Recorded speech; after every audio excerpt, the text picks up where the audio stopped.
to the National Youth Filmmakers Summit. This is the final session in our 5-week series. I want to give a huge shout out to the National Endowment for the Arts, who were our lead funders for kicking off this program, which is all about bringing back young, emerging, talented filmmakers to discuss topics which aspiring emerging filmmakers all around the world can dig into to learn more about how to get your start in the industry. And one of the ways to get your start in the industry is sometimes an internship, whether that's at a studio or production company or being an assistant to a director. I mean, it can show up in so many different ways. I'm sure we'll dig into many, if not all of them, with our panelists this evening. But I do want, before I bring up our moderators and our panelists, I'm going to give a visual description of myself for accessibility purposes. I'm a white male in my 30s, wearing a light blue collared shirt, bald with a beard, in front of a virtual National Youth Filmmaker Summit background. And I'm coming to you live from Seattle, Washington, which is on the lands of the Duwamish peoples of the Coast Salish. And I'm very pleased to be here today speaking with you all. I'm excited to show you a trailer from Call Me Intern by way of introduction to the film before we bring up the filmmakers behind it.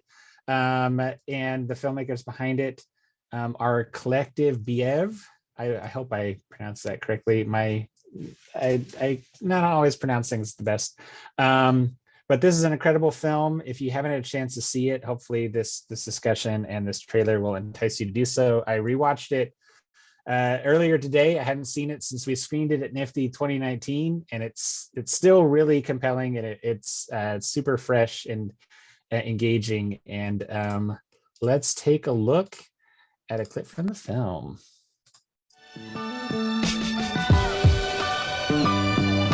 If you can get people to work for free, why wouldn't you? I thought internships was normal. Like, you're supposed to intern. Internships are almost a trend. They are so popular today. Why would someone want to work for you without getting paid? You know, exactly. The main reason is they can't get jobs. Would it be great if all unpaid internships paid really well? Sure. It would also be great if my dog made breakfast for me every morning, but I'm not going to file a lawsuit over it. What better position to be in 21, interning for Fortune 500 companies, so on and so forth. But I work for free. I would like to say something about the young intern, touching story, who sleeps in a tent because he can't afford lodging in Geneva. If you want any sort of career, you just stay quiet until you get hired, because if you rock the boat at all, you're done. It's not coffee and photocopying machines. They do real work, and it looks good on their CV.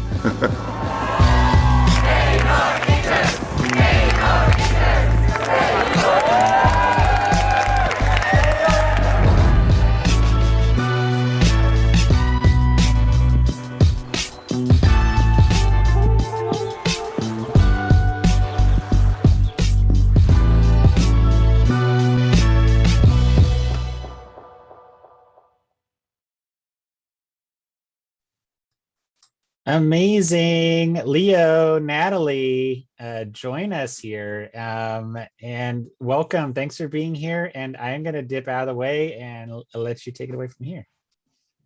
Thanks a lot, Dan. Yes, so I'm Nathalie. I'm co-director of this film, Call Me Intern, along with Leo. I'm Swiss. To give a visual description of myself, I am a white female wearing a white jumper and a black shirt underneath with shoulder-length brown hair. And yeah, I've been making films for the past 6 years. Leo and I actually started making films together, and this was our first feature-length film together. Exactly. Cool. Yeah, so I'm Leo David Hyde. I'm from New Zealand. They're wearing a colorful jumper, I guess. And yeah, I co-directed this film with Nathalie, and also in the film myself as an intern.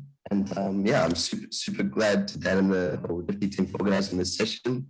I think that right now, regardless of what industry you're looking to go into, internships are kind of like permeated across the entire labor market. So I also think it's super important that the film industry, which is going through kind of a moment of introspection where the claimed values, which lots of people think that Hollywood stands for, might not have actually been the case. And so I think it's a really important moment, especially bringing in these conversations about diversity and inequality, for the film industry to be discussing this, and for young people to have a better sense of their rights going into the workforce.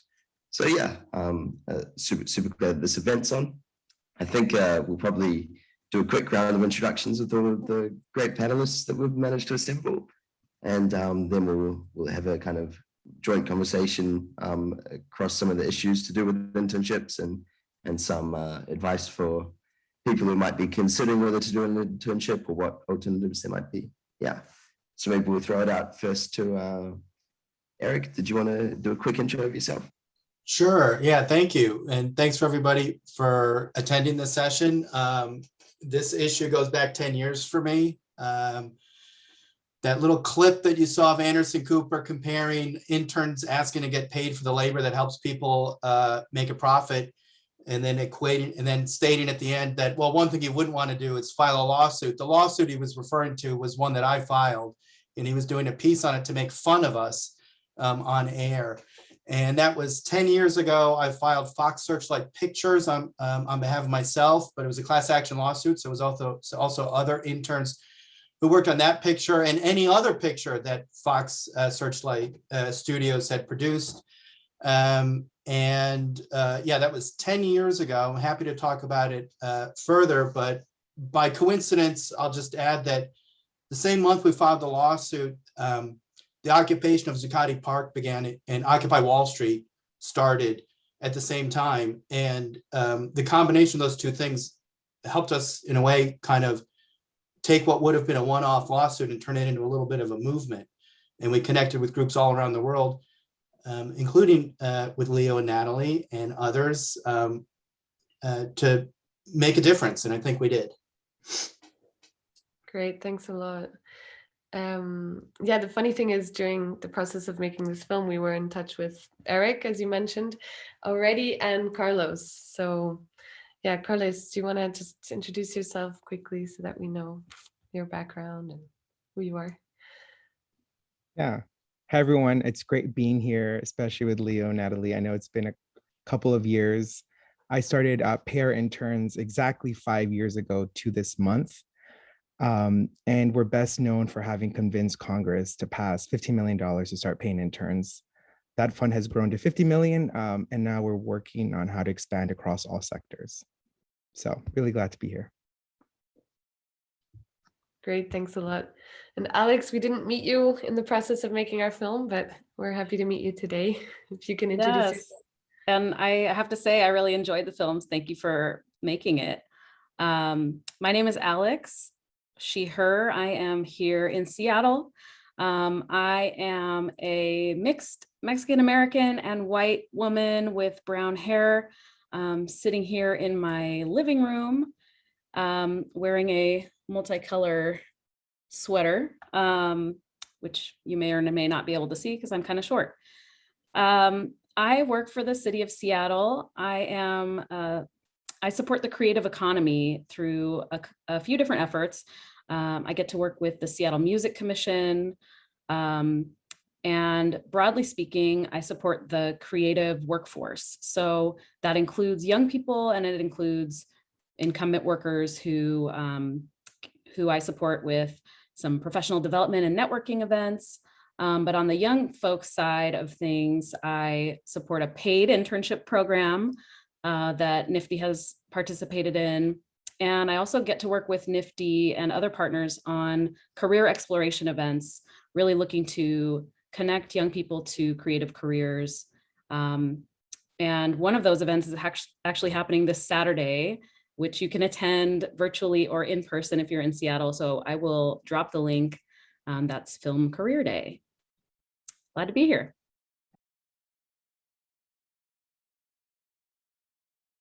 Great, thanks a lot.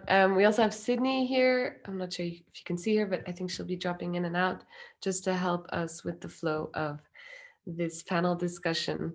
So I think we could start off with Eric, since you have a very close connection to the film industry, and that's what we're sort of our main topic of today. Can you talk and maybe describe sort of the work you did in the film industry when you were working on the set of The Black Swan? Yeah, sure.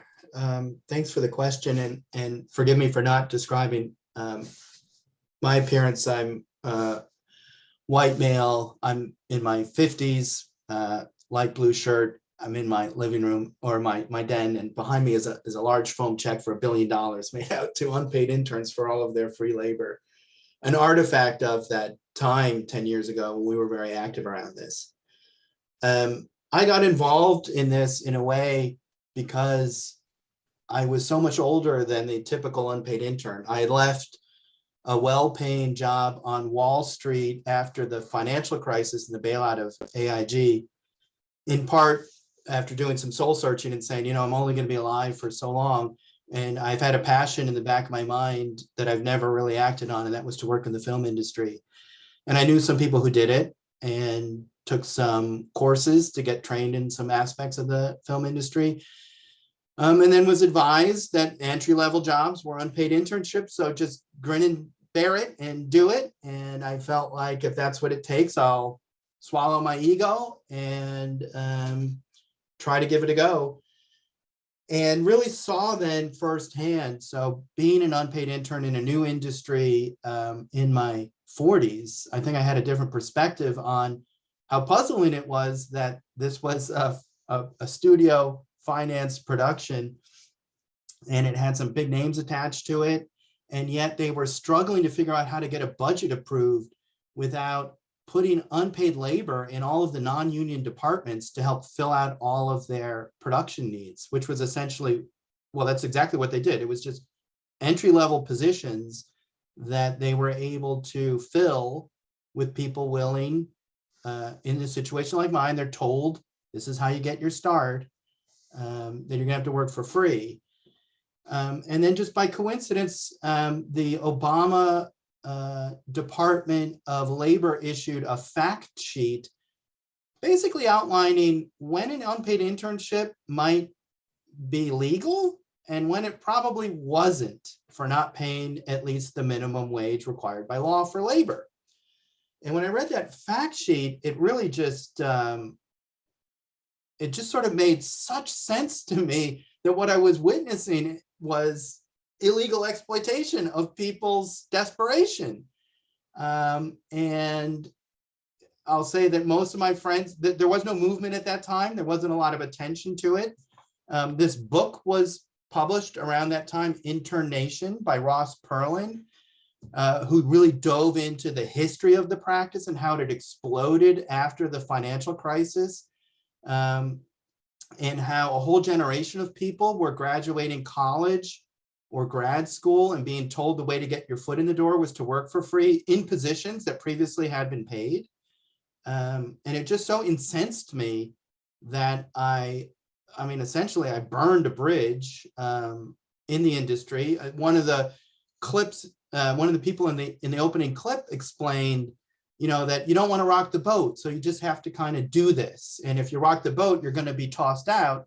And if you're a young person who's dreamed of this one thing, this one passion to work in this industry, is such that you'd rather accept your exploitation than stand up for yourself because you're going to get given the boot if you stand up for yourself, meant that most people were like structurally kept in silence about how wrong this was and how it affected them. And more importantly, how many other people who can't afford to work for free for an extended period of time, how they don't even apply, right? They're just given the message from the get-go. Oh, you want to work in this industry? and you can't work for free, well, guess what? This industry isn't for you. You can just go away. And so, yeah, essentially because I was so much older and I had other resources, I kind of took a chance and struck out by filing the lawsuit that I mentioned before. Sorry, I can go on endlessly. Oh, great. I'm wondering, Carlos, where were you at the time that Eric filed the lawsuit? Did you hear about it? Were you inspired by it? Or yeah, what were you sort of facing at the time? So it was 2014, correct? When you filed it, 2013? We filed the lawsuit in 2011. Okay, 2011. I was in my first year of college at American University in DC. I had not yet started interning until the second semester, but I can tell you that, so I did 3 unpaid internships, the White House, Congress, and the European Parliament. I did start reading about it by 2014.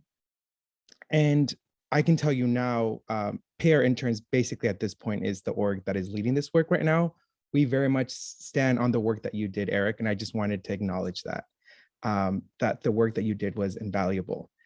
And because, some people say, well, if you sue a company or whatever, they'll just stop, their internship programs. Many of them have actually brought them back. In fact, Vogue or Condé Nast just brought back their internship program 4 months ago after ending it, about 8 years ago. So is it still called an internship, or does it have another name? They have internship fellowship program, something of the sort. I think it's like $15 an hour or something of the sort, but much better than not paying anything at all. So that's kind of where I was at in 2011. And maybe you could take us through a little bit your own kind of political realization about internships and when it was that you decided to found Pay Our Interns. 100%. So for me was, having wanted to get involved in politics, very much like the film industry. It's very competitive, partially because it's been popularized on House of Cards and West Wing. And, so I got an internship on the Hill. It was unpaid. And I very much struggled. And, I was doing a part-time job. I was interning about 30 hours a week and I was taking 6 courses as an 18-year-old. So during my internship, I was very much fighting to not fall asleep. And it was very tough sometimes to enjoy it when you're sleep deprived. And I guess for me, the moment was just going down the hallways of Congress and realizing that no one looked like me, except the janitor. But I didn't think much of it. Obviously I was yeah, it sucks, but I think this whole grind culture and hustle is so ingrained where you have to pay your dues. Same with the European Parliament. It wasn't until the White House where I started realizing I was this is not right. For me, it was, you were interning, most White House interns. I wasn't one that was not doing the full time, but it's 5 days a week from 8:30 in the morning to 6 p.m. And you had to wear a professional clothing every day. So it wasn't even business casual. It was if you got full on suits and so on and so forth. And I think I owned only 2 suits. And my supervisor one day was do you have other clothing? So it's they're not paying you and you're expected to do all of this. And I remember one weekend, I think it was 3-day weekend, a couple people went to Aspen and it's you're all unpaid. How are you going to Aspen, Colorado? So all that to say, it wasn't until 2016, my mentee mentioned that he had skipped out on buying groceries to pay for his unpaid internship for the dry cleaning costs. And at that point, I decided to start Pay Our Interns. I quit my job. And the whole goal is how do you create equitable pathways across all sectors so that our institutions, whether it's in the film industry, government, the legal world, nonprofit world, actually reflects the diversity of this country. And currently that is not the case. We started with Congress because that's where I had, previously interned. We made history by then passing legislation, but that's not the end of it. For us, that's just a starting point. We've leveraged that right now. There was a big campaign in 2014 to get the White House to pay their interns. It did not work out. We actually got the House appropriators to set aside $4.5 million. And now we're working for the Senate to do the same thing. The last thing I'll say is we're actually right now working with the Department of Labor. Under the Trump administration, they reversed the 6-point rules test and made it much easier for employers not to pay their interns.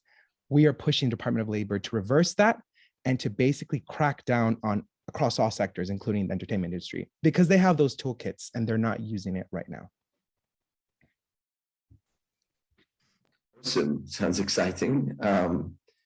Yeah, it's rare to get excited about the word crackdown, but I'm pretty excited about this. I wonder, Alex, maybe you could bring in a little bit of the background of your relationship to this issue and how you came to be involved in it.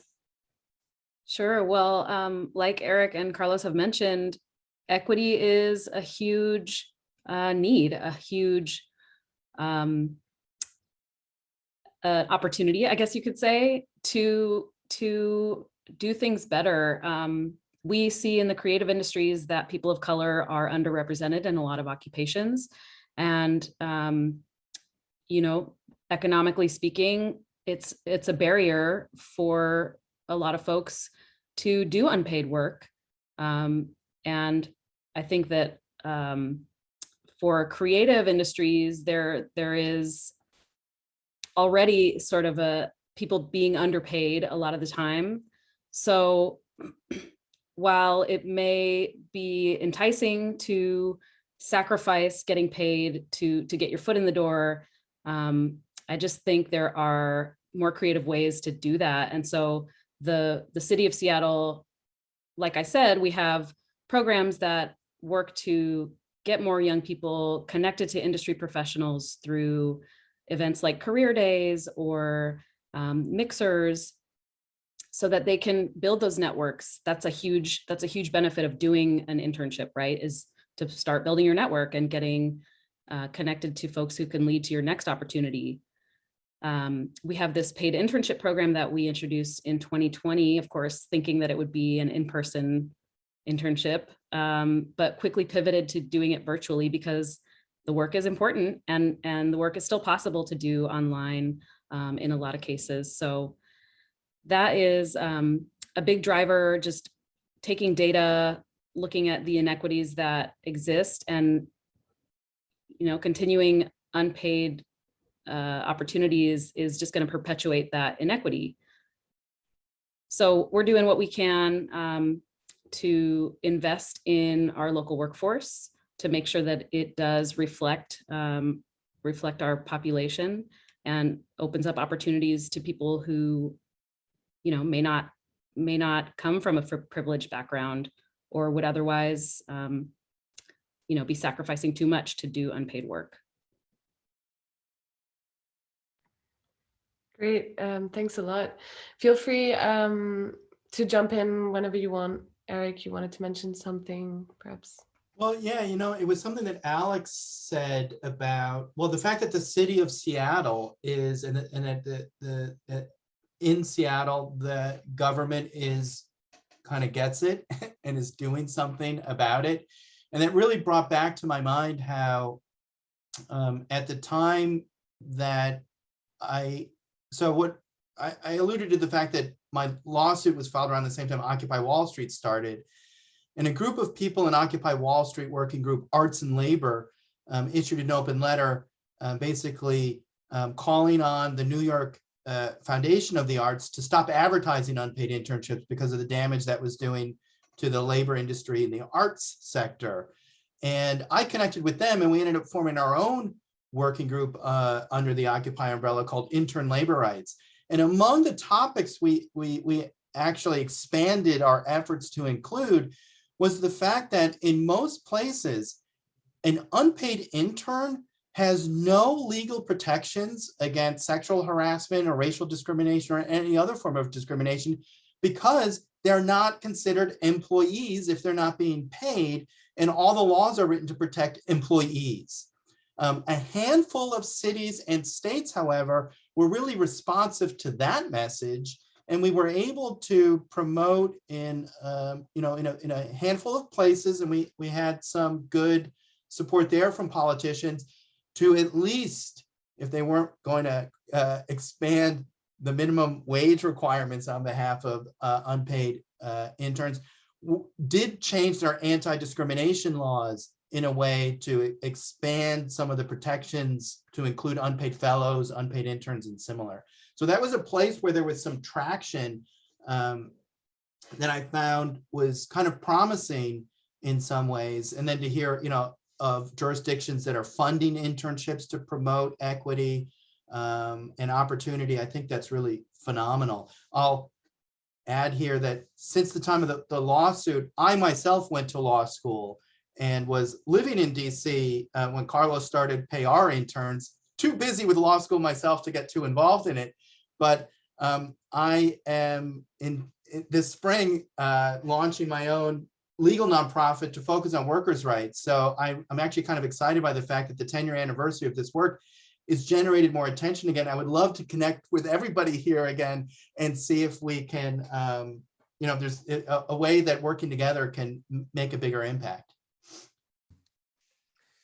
Maybe just because I think something which, although interns might not be covered by some of those laws when they are an intern, you know, often young people are told like that this is completely legal, this is completely normal. Although, I don't know, again, the US, I'm sure that there's very specific laws, but what we found is that most internships that we saw in most countries, if they were actually legally examined, aren't legal at all. Like if you're doing work of real value, then that's employment, like that's a job, you have to be paid a fair wage for things like that. I wonder if any of you could take us through the law in the US as it stands at the moment. I know that there was some loosening, but like what right now constitutes an internship, and when might people who are looking at jobs be able to like look at them and see, okay, this is an internship, this should be employment, and perhaps report it or do something about it? Is there, I know it's a gray zone, but maybe you could take us through where we're at the moment. Yeah, Carlos, it sounds like you were recently tracking DOL guidance. Yeah. So I just want to preface, I am not a lawyer, but I can tell you from the policy side where things currently are. During the transition, we actually teamed up with a former attorney from the solicitor's office in DOL, and we wrote a memo that we sent to transition team. And basically some of the key points that we had is, first is the 6-point tests during the Obama years were reversed by Trump. But even then they were great, but they weren't perfect because these 6-point tests are not the law. These are guidances, and they exempt two groups, nonprofits and government agencies, which are a huge chunk of the problem because we know that unpaid internships are not equally distributed. In fact, they're very much just in certain sectors, the glamour sectors, entertainment, media, arts, all that, nonprofit world, and government. So we basically said, reverse the guidelines, expand them to include nonprofits and government agencies. And you can at least have some sort of like income test. So we're not like cracking down on like, you know, small nonprofits, but like the International Rescue Refugee Association, it's an $800 million nonprofit. They don't pay their interns. There's no excuse, or Save the Children, so on and so forth. One of the issues that we've seen and we've been told is the reason why like nonprofits were exempted from these rules is because of the interpretation under the Fair Standard Labor Act, because this law that's basically like the central, you know, cornerstone for all the labor laws basically states like, you know, if you're like volunteering like a food soup kitchen, you don't have to get paid because you're a volunteer. And now a lot of policymakers have used that as an excuse to exempt, you know, internships in the nonprofit sector. But if you're interning for the UN, sometimes you're signing like 30-page documents as a volunteer. You know, volunteers, you kind of come and go. You're not signing 30-page documents. You're not being required to move to a different city. You're not required to have to dress professionally, so on and so forth. So all that to say, we launched a campaign called Protect Interns. It got over 40,000 signatures. We're talking to the Department of Labor.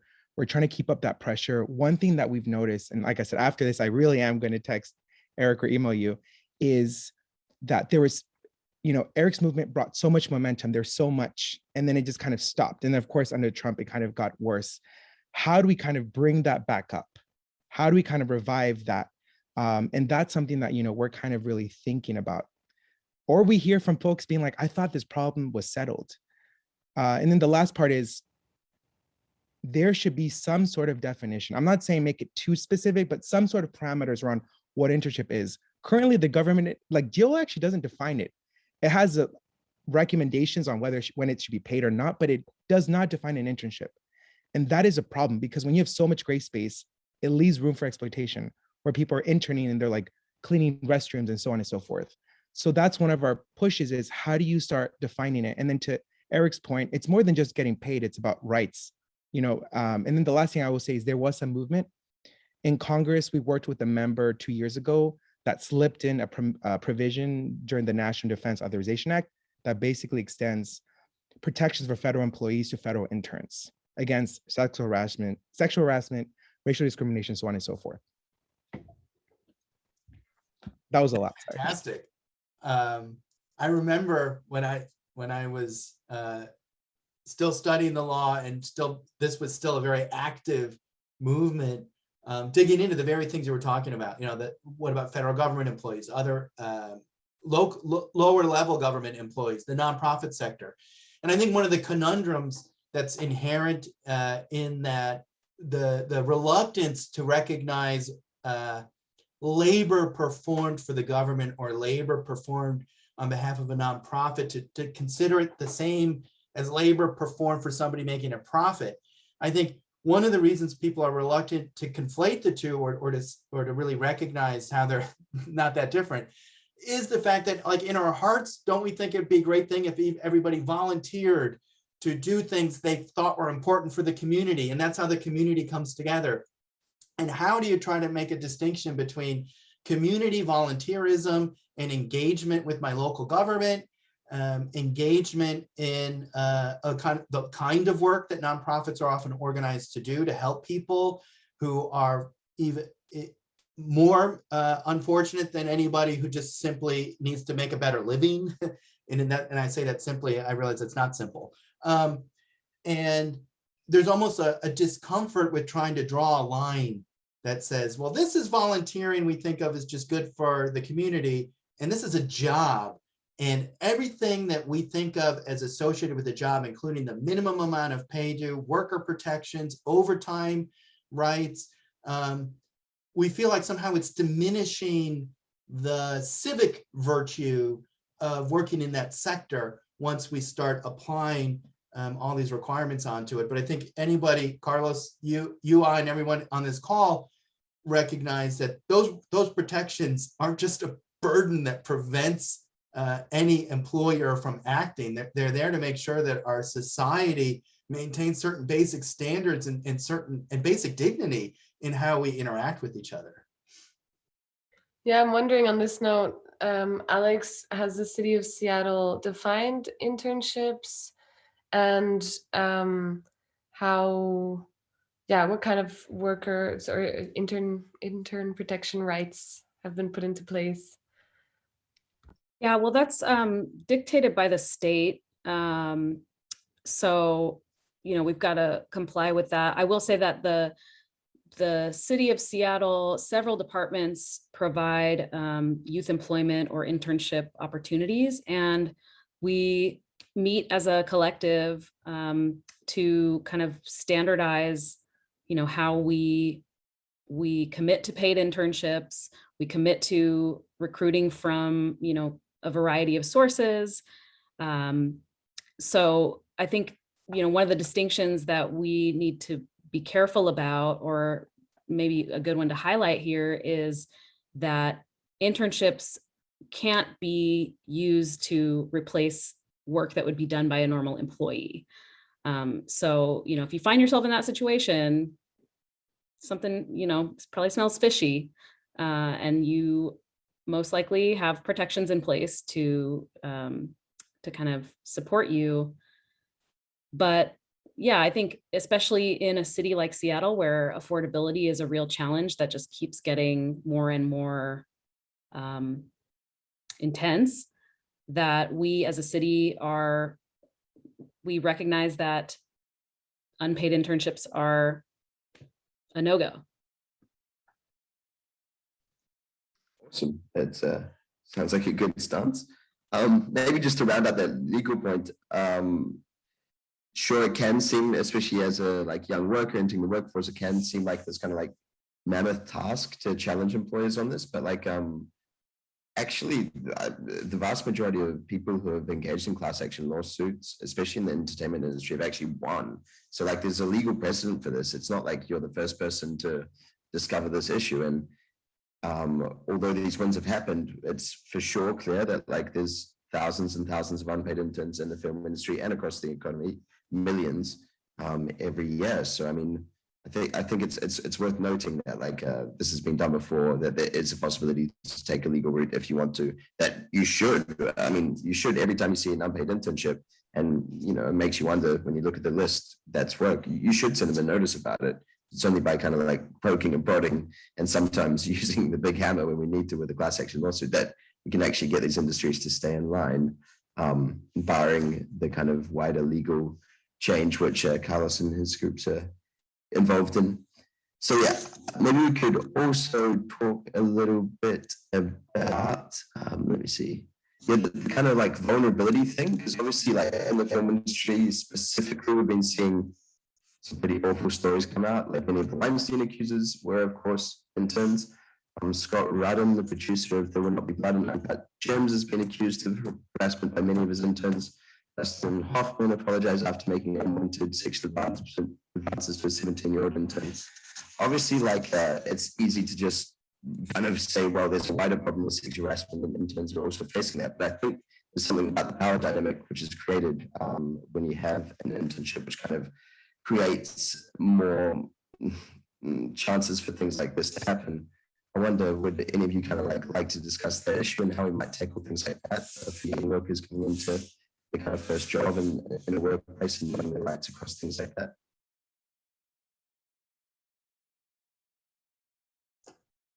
Yeah, I think it's a great question. And, you know, looking back again, in hindsight, everything looks like, oh, this was already pre-written. But then you go back in time and have to remember, like, until some of these things happened, they all seemed impossible, right? Like, so you mentioned Harvey Weinstein and by reference then the Me Too movement. And for the first few people who really spoke up, we have to remember how brave that was because nobody had been speaking up. Like this was all for, in a lot of these cases, inside the industry, people knew that man's a monster. You mentioned another movie producer who's been infamous for abusing his staff and his interns. You know, not necessarily sexual harassment, but just abusive use of power dynamics. And, you know, you go back and then ironically enough, you know, one of the lawsuits that was immediately followed, the one that I filed, because what happened was then after we filed the Fox Searchlight lawsuit, a number of lawsuits immediately followed, sometimes using the same law firm that was representing me, including one of my friends who sued the Charlie Rose show.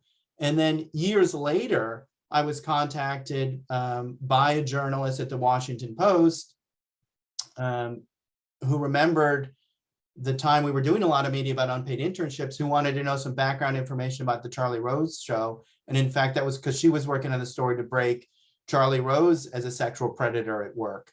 And she was writing that story for the Washington Post. So the fact that, you know, some of these places in these industries will take advantage of your vulnerability to take your labor from you without compensation, you know, in some ways it's almost goes hand in hand that it would be the same kind of environment where people feel so empowered and immune to having to maintain certain standards of decency that they would also abuse their positions to take advantage of people sexually as well. I don't think it's just a coincidence. I think there's actually something endemic to the practice that so undermines people's dignity on the one hand, the internalized silence that goes with it, and then how that empowers people who are prone to abuse their power to feel like they can take liberties without consequence. I wanted to add that one thing I've noticed is usually in the horror stories of like internship horror stories, many times it's a symptom of a greater problem. You know, like where there's smoke, there's fire. In some of the, like Scott, he not only treated his interns horribly, also production assistants, so on and so forth. And I think the reason why it's important, it's like internships are part of a larger labor system. And right now they're sometimes seen as just like independent of themselves. And it's like, you may not care about internships, but they're impacting the whole labor market, right? They keep on taking on more entry-level positions than ever, so on and so forth. So I think it's so important to connect this to like what's going on right now in the entertainment industry with the IATSE strike, you know, where it's even if you intern and you somehow survive, you get a job and you're making $30,000 a year in Hollywood and trying to survive. So I think we need to start connecting it to the larger struggle for like labor rights. I also wanted to add that I think one of the things that Eric, you did really well was, well, first one was suing the whole Black Swan movie, but like that this was particularly specifically focused on like entertainment sector, and it brought a lot of media and nationwide coverage. For what we've done in Congress and so on and so forth, we've gotten some hits, but never to that point. And it made me realize that you can't just legislate this problem away. A lot of it is a cultural shift. It's changing hearts and minds. And that comes through media, what you see. I can tell you like the show Supermarkets, one thing that they did, because one of the characters is actually a dreamer. That was not on accident. They worked with Define American, which is a nonprofit focused on immigration reform. So they're like, let's just not talk about this like in a commercial or like a march. Let's put this in people's TVs and start seeing it. You know, what would it look like if the intern you see on shows, because there always are, wouldn't be like the butt of a joke or, you know, some 18-year-old, but also show folks that are 35, 40, like today's intern is actually much older. They're single moms, they're veterans that are returning to the workforce, so on and so forth. But that's not what people are seeing, right? So I think that's so important, and that could happen through the entertainment industry. In fact, I actually moved from DC to LA where I grew up, and partially this year to focus on, you know, how do we do that? We just opened up an LA office, so that's something that we're focused on.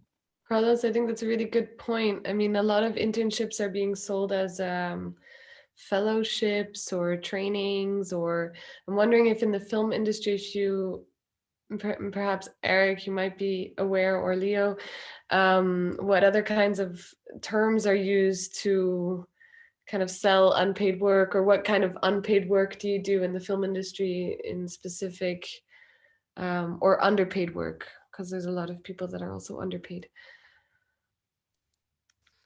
I mean, there's lots of kind of like day gigs which are expected to be underpaid, and like the smaller productions. I mean, obviously, if it's your friend making a film and you know he needs some help with some aspect of it, or you know it's a small production company which isn't professional or whatever, then for sure it's like great to be involved in small projects and if you have the time to go and do things like that, that's fine. But I mean, I think the difference is that lots of these positions at Hollywood firms tend to be like weeks, months long, sometimes up to a year long. And often the types of work that you're going to be doing just isn't really going to necessarily be teaching you that much. A lot of it's menial, like the kind of runner jobs and things like that, which often end up being unpaid. But I mean, Eric, you were working as in the accounts department at one stage, weren't you? On that Fox Searchlight, it's not just the small tasks either. Maybe you can take us through a little bit what you saw.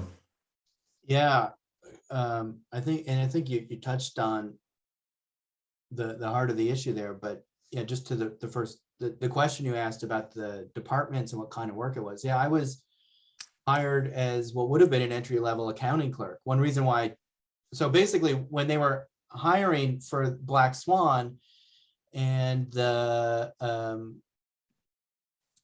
producer or assistant director who was doing all the hiring basically sat down with me and said, well, here's all the non-union departments, because of course the union departments don't allow this kind of nonsense. Here's all the non-union departments where there's entry-level positions that are open. And one reason why I looked at the accounting department was both I have a background in business, and it seemed to be like, oh yeah, if you can understand all the cash flow going in and out of the accounting department, you'll understand a lot about how a film gets made. And you're going both from the office to set, and you're interacting with all the other departments, because each department needs money. So it was an interesting way to get insight into just how a film is produced. But the work was just across the board. Art department, you know, we had people working for the directors. We had people basically working under the production assistants.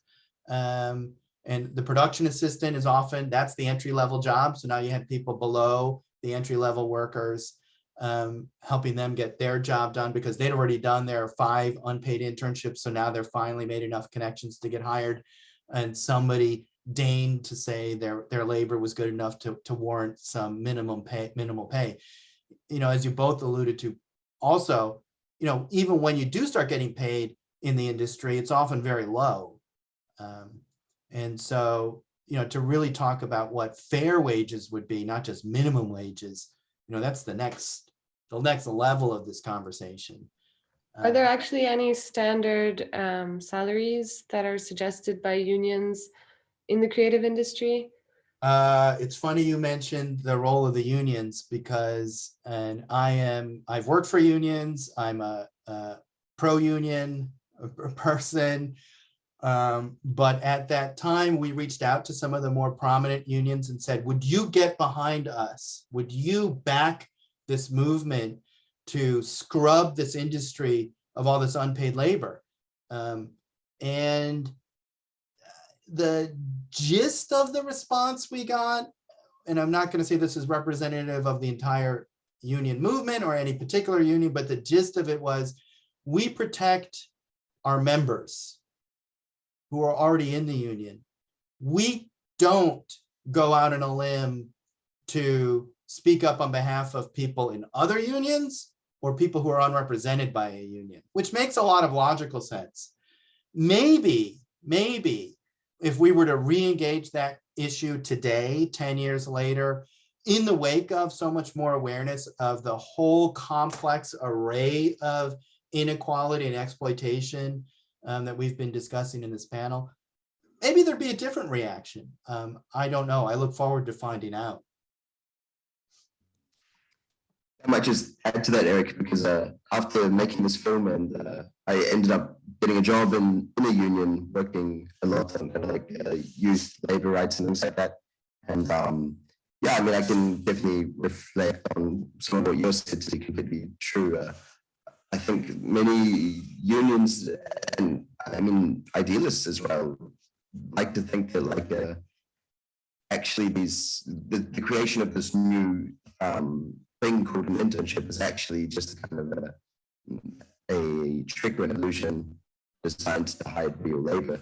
And so I think the position of many unions is that these should be entry-level jobs. Of course, that requires a lot of fighting to get that to happen, and it requires a lot of the kind of legal stuff which Carlos was talking about as well. We did develop a publication, I'll link to it in the description, kind of about how unions have engaged on this as well. Maybe just responding to some of the questions in the chat about in New York, is it illegal to label a position as an internship and it's unpaid? I mean, it depends on what you're doing, I think. So like one of the things in the US, which is a bit strange as well, is that often if it's through university and for college credit, quote unquote, it can be considered legal in some circumstances. Now, even that is contentious. But obviously lots of universities and employers love it, because for universities, they get to offer fewer courses, and still charge people to take the courses. Like you're still paying to go to university while working for free and somehow supporting yourself. So unfortunately, it's become quite a big trend across universities. Yeah, so I mean, it depends a lot on what sort of work that you're doing and whether it's through a college or not. Leo, it's kind of case by case. Yeah. Just wanted to touch on college credits, and love the links that you put, Alex, but as you can see, it only applies to for-profit businesses, which doesn't get to the heart of the other sectors, is college credits. I think they're the actual worst, because to your point, you're not only you're not getting paid for your internship, you're having to pay your school $4,000 or $5,000 to work for free. And it's like, at that point, just like, you just rather not get paid. And it's actually adding to the whole student debt in this country. People are taking out more student loans to intern.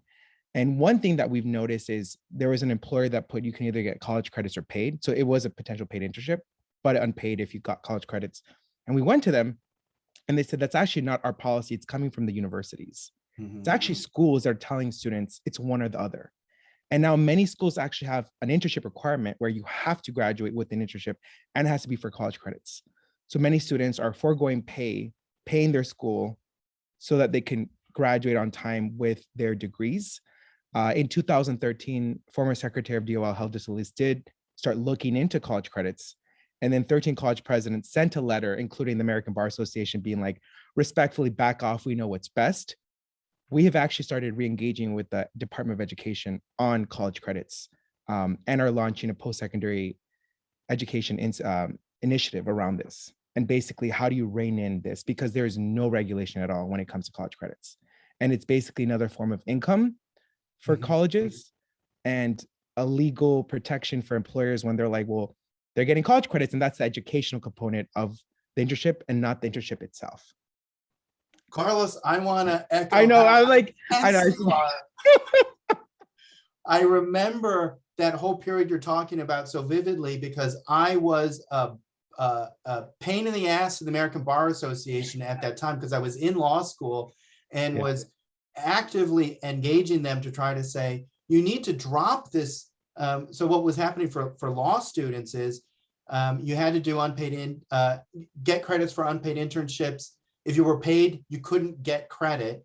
And it was apparently because the American Bar Association's accreditation standards forbade schools for awarding credit if the position was paid, even if the activity performed by the person was 100% exactly the same as it otherwise would have been. That the activity somehow is a learning experience as soon as you turn down the check, but it's no longer a learning experience if you've been paid a little bit of money. It makes so little sense. And yet, the fact that this is embedded in the law school practices in particular means that judges who hear these cases are accustomed to associating lack of pay in an internship with a learning experience, including in their own chambers. Judges are intimately familiar with having law school students work for them while they're in school and contribute to their work. And they think it's just part of the great practice of learning the law. And so it makes it that much harder, I think, in some ways, to convince them of the legal argument about why this is wrong and what the moral justification or the logical justification is for why it's wrong and why it shouldn't be considered legally acceptable. There's a cognitive dissonance there. But there are instances when doing unpaid work in the film industry is okay. And I would argue if you are working with friends and colleagues on a project of theirs and you can do a labor exchange, they can work on your film later. That is another way to build a network, get experience, and, you know, not be exploited because you're having an exchange, right? And you're building your network, you're getting all of the benefits without, you know, maybe it's a little informal, but I would say, like, think about what you're trying to get out of an experience. And there may be cases when it makes sense for you not to get paid because the benefits outweigh the costs. Just want to mention that, like, for the audience here, you know, there may be times when it makes sense. Absolutely. I think that's an important point, but I also, I think I just want to mention a lot of times because you might know someone and you want to help them out, you also give them a cheaper price. And actually that's doing a disservice to the entire industry. And so exchanging labor, exchanging experiences, fine to a certain point, but as soon as you put a price on it, that's not what the price should be for that labor, then it can be problematic and undermine actually everybody doing those jobs. So there's a fine line, perhaps. Mm-hmm. Yeah, I wanted to add, I'm really glad Alex brought this up and Nathalie for your comment and response, because I think, you know, if I go back to my own, you know, I said the one reason why I did this internship was because I'd been lifelong passion for film. And, you know, I have immigrant working class parents who are always like, well, that's a great way to be poor. Don't do that. But I think back about where the passion came from was my brother and me playing with a Super 8 camera in the backyard, and then later VHS. Like, there's something fun in the creative industry. So at what point do you, and I'm still friends with, I have a friend from high school who works in the industry, and it's sort of like, yeah, how do you go from the thing that made you passionate and was fun about it, and at one point everybody's kind of in the same boat. So to Alex's point, that maybe there's a point where it's an informal arrangement while you're still just trying to learn the ropes yourselves. When do you cross a line that it's become more of a formal presence, that it's impacting other workers' opportunities to get paid, it's impacting the going rate for labor, to a point you made, Natalie? I mean, I don't think there's a clean line there, at least not yet. I think it's worth continuing to put attention on where you switch from one to the other. I've continue to perform in community theater for free. I don't think there's something wrong with it, and yet in the back of my mind, I'm like, I don't know, is there something wrong with it? Yeah. To bring in our own experiences, I mean, like just because we have to close up, but like making this film, we wanted to make the film. We went to quite a few production companies and quite a few film foundations. The vast majority of whom also have unpaid interns. And so we didn't get any production funding for the film, and we made it across 4 years while working full time. It's not like a professional film. It's like somewhere between amateur and professional.